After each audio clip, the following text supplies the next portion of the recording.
निशा उपाध्याय वाले मामले का आखिर असली राज खुल ही गया। नमस्कार, मैं किशन कुमार। दोस्तों, कुछ दिनों पहले मैंने एक वीडियो बनाई थी मैंने, और उसका टाइटल था कि भोजपुरी गायिका निशा उपाध्याय तो नौटंकीबाज निकली। आप सब ने उस वीडियो को देखा भी, बहुत सारे लोगों का समर्थन भी मिला। बहुत सारे लोगों ने ये कहा कि किशन जी आप सही कह रहे हो, लेकिन कुछ हमारे जो दर्शक थे, कुछ मित्र बंधु थे, उनमें से कुछ लोगों ने कमेंट्स में लिखा कि आप गलत बोल रहे हैं। कुछ ने ऐसे ऐसे शब्द लिखे जो उनको अच्छा लगा, कुछ ने हमें अपशब्द भी लिखे। कोई बात नहीं, दर्शक भगवान होते हैं और वो जो भी कहते हैं, जो भी बोलते हैं, वो भगवान का बोला हुआ शब्द होता है। कुछ दर्शकों को ये लगा होगा कि हम व्यूज़ बटोरने के लिए निशा उपाध्याय का नाम ले रहे हैं, टीआरपी बटोरने के लिए निशा उपाध्याय का सहारा ले रहे हैं। ऐसा कुछ कमेंट्स भी आया था। तो आज आपको बता दें कि मैंने भोजपुरी इंडस्ट्री के बड़े से बड़े कलाकारों के इंटरव्यू किए हैं और उनमें निशा उपाध्याय का नंबर सबसे नीचे है। अब आपको विस्तार से बता देते हैं कि आखिर ये वीडियो हमने क्यों बनाई थी, इस वीडियो के पीछे क्या मकसद था और इस मामले में असली सच्चाई क्या है। कुछ लोग ये भी कह रहे थे कि तुमने ये कह दिया कि भाई ये नौटंकीबाज है, लेकिन तुम किस ग्राउंड पे कह रहे हो, किस आधार पे कह रहे हो। तो ये वीडियो थोड़ी सी लंबी हो सकती है दोस्तों, लेकिन देखिएगा पूरा, क्योंकि जब पूरा देख लीजिएगा तो आपकी राय मेरे बारे में शायद बदल जाए, आपकी राय मेरे बारे में चेंज हो जाए और आपकी सोच बदल जाए। आप ये ज़रूर कहेंगे कि मैं जो भी कह रहा था सच कह रहा था। सच इसलिए कह रहा था क्योंकि आज पूरी बात आपको बता ही देते हैं। दोस्तों, छपरा वाले स्टेज शो का कार्यक्रम आपने देखा ही होगा। जब भी स्टेज शो में फायरिंग होती है तो उसकी आवाज़ माइक में आ जाती है। आप सबने कि उस स्टेज शो में फायरिंग की आवाज़ सुनी? नहीं सुनी। थोड़ी देर बाद निशा उपाध्याय अपने पैर को सहलाती हैं, एंकर आता है, इनके पैर को टच करता है। एंकर कहता है कि आप लोग इधर उधर फायर करें, ऊपर करें, लेकिन स्टेज के तरफ ना करें। दोस्तों, सबसे पहला नंबर ये चीज़ कि बिहार पुलिस के कानून के अनुसार, खासकर और जगहों पे क्या कुछ कानून है हमें विस्तार से जानकारी नहीं है, लेकिन बिहार की अगर बात करें तो बिहार में हॉर्स फायरिंग करना अपराध है।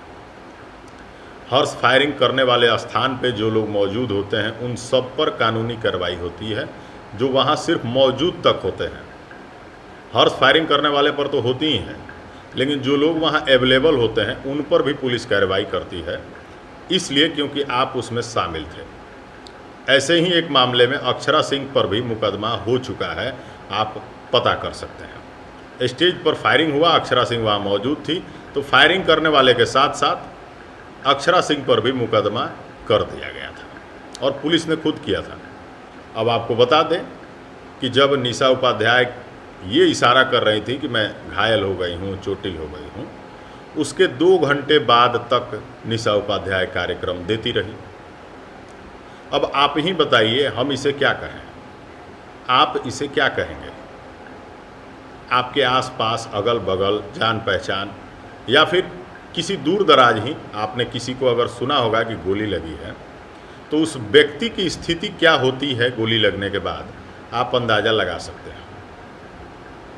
क्या वो व्यक्ति 2-3 घंटा प्रोग्राम दे सकता है, कार्यक्रम दे सकता है? क्या वहाँ से ब्लीडिंग नहीं होती है जहाँ गोली लगती है? होती है, बिल्कुल होती है। ऐसा कुछ हुआ ही नहीं। तो भाई साहब, अगर कहा जाए कि गोली नहीं लगी होगी तो माना जा सकता है। चलिए, ये भी हम गलत ही अगर बोल रहे हैं तो अब बात करते हैं नौटंकी की। हॉस्पिटल में भर्ती होने के बाद कौन व्यक्ति है जो इलाज से ज़्यादा इंटरव्यू देना ज़रूरी समझता है? कुछ महीनों पहले की बात है, हो सकता है कि 1 साल से ज़्यादा हो गया हो। गोलू राजा को भी गोली लगी थी, भोजपुरी गायक है। गोलू राजा को जैसे ही गोली लगी, भाई साहब, उनकी तो स्थिति बिगड़ गई। गोलू राजा को आनन फानन में हॉस्पिटल ले जाया गया और गोलू राजा को सच में गोली लगी थी। आपको ये बता दें कि गोली लगने के बाद गोलू राजा कहीं भी इंटरव्यू देते नज़र नहीं आए। यहाँ तक कि कुछ महीनों तक वो बेड रेस्ट में थे। कार्यक्रम करना तो दूर की बात है, इंटरव्यू भी बहुत लोग कोशिश भी किए होंगे, लेकिन गोलू राजा ने कहीं कोई इंटरव्यू नहीं दिया। भाई जिस आदमी को गोली लगेगी, जिस आदमी की हालत ख़राब होगी, वो इंटरव्यू देगा?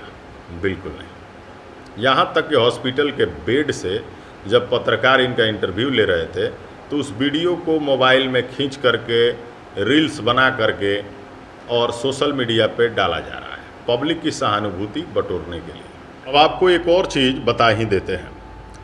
सालों पहले की बात है, ज़्यादा दिन नहीं हुए, लेकिन 1 साल से ज़्यादा हो गया होगा। गोलू राजा जो कि भोजपुरी गायक हैं, उनके साथ निशा उपाध्याय का कार्यक्रम ज़्यादा देखने को आपको मिला होगा।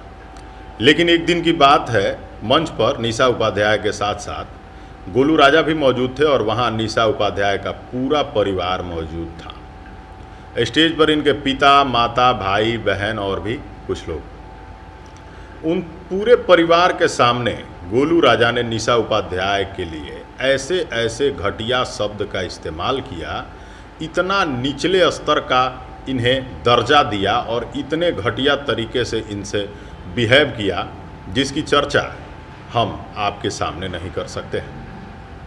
अगर उन सारे लफ्ज़ों का इस्तेमाल किया जाए तो शायद हम खुद शर्मिंदा हो जाएं।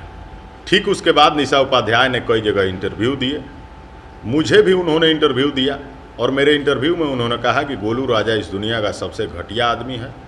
गोलू राजा के साथ मैं अब आगे कार्यक्रम नहीं करूँगी।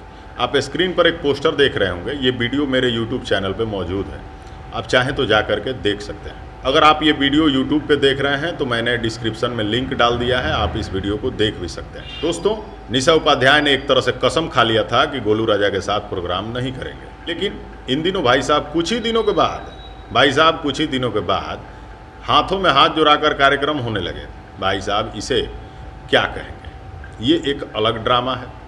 चलिए, ये आपका प्रोफेशन है, हम उसमें नहीं जाएंगे, लेकिन फिर आपने सोशल मीडिया में, पब्लिक में, इंटरव्यू में कई जगह ये क्यों कह दिया कि हम भविष्य में गोलू राजा के साथ प्रोग्राम ही नहीं करेंगे। भाई साहब, नौबत तो यहाँ तक आ गई थी कि गोलू राजा ने निशा उपाध्याय को ऐसा बेइज्जत किया था कि ये पुलिस थाने में चली गई थी गोलू राजा के खिलाफ प्राथमिकी दर्ज कराने, FIR दर्ज कराने। यहाँ तक कि इन्होंने आवेदन लिखकर दे भी दिया था पुलिस को। अब आगे क्या कार्रवाई हुआ ये तो निशा उपाध्याय जाने और गोलू राजा जाने।